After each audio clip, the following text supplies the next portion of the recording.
تسی ساڑیاں سانگا لائی ہیں مگر یہ مسئلہ بس کچھ بھی چلے گئے۔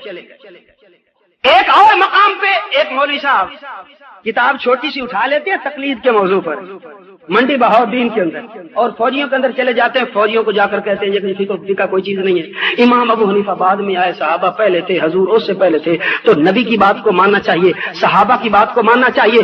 یہ لوگ جو تقلید کرتے ہیں ان کے پاس کچھ بھی نہیں ہے، تقلید کا معنی پٹا ہے۔ تقلید کا معنی یہ ہے کہ دیکھو امام صاحب کی بات کو مان لیا جائے اور قرآن حدیث کو چھوڑ دیا جائے، تو کوئی حنفی آج تک مانے نہیں جانا جو میرے ساتھ بات۔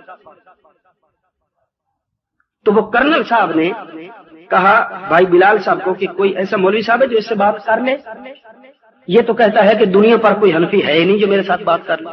انہوں نے مجھے فون کیا، میں آ گیا، میں نے کہا کون سی کتاب لانی ہے؟ کہتے کوئی بھی نہیں، بغیر کتاب کے۔ میں نے کہا مولوی صاحب کو دیکھا، آ کے بیٹھ گئے سامنے۔ میں نے کہا مولوی صاحب آپ نے مناظرہ کرنا ہے؟ جی میں نے کرنا ہے۔ آپ بات کریں گے؟ کہتا ہے جی۔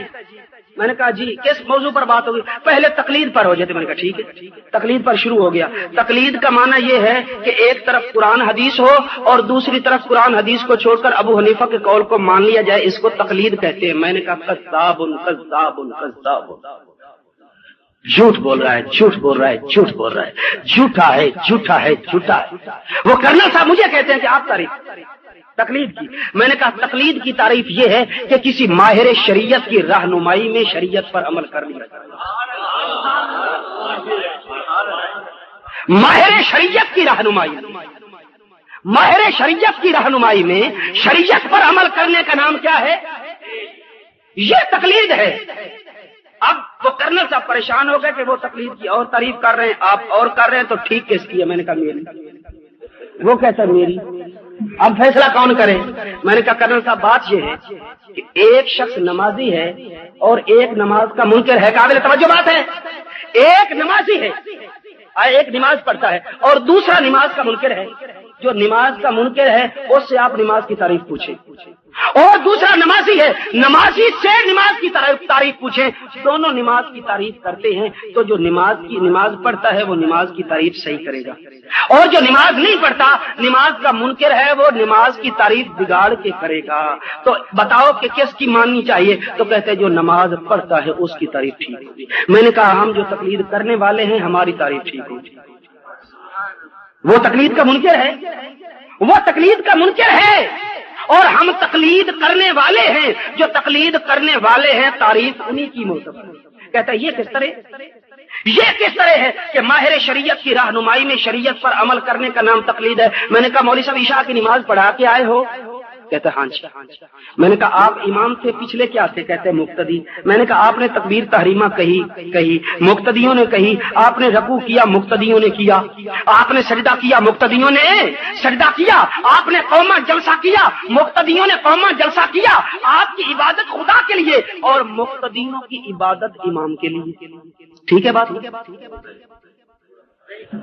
امام نہیں سمجھ آئی؟ امام سجدہ کس کو کرتا ہے اور مقتدی اس کے پیچھے کھڑا ہے، وہ کس کو سجدہ کر رہا ہے؟ نہیں امام کو۔ وہ کس کو کر رہا ہے؟ اللہ کو۔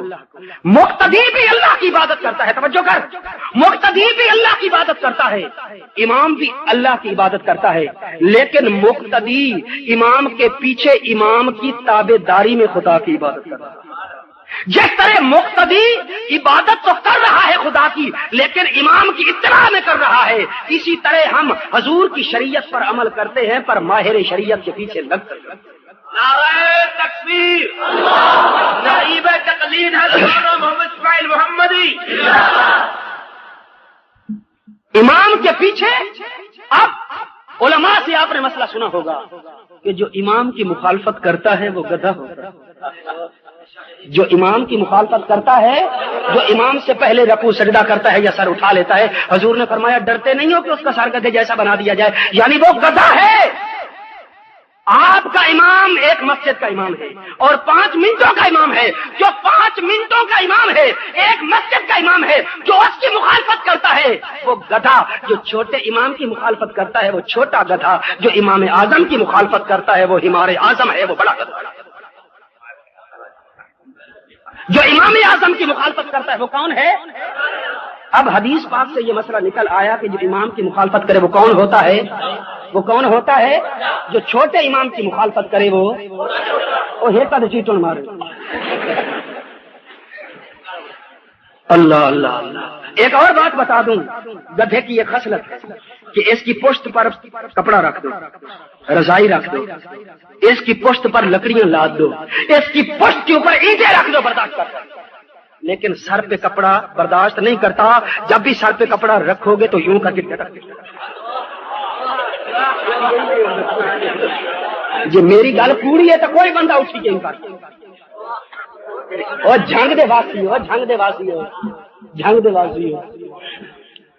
گدھا سر پہ کپڑا برداشت نہیں کرتا، یہ ادھر سویٹر بھی برداشت کر لیتا ہے، سب کچھ برداشت کرتا ہے، پھر سر پہ کپڑا برداشت نہیں کرتا.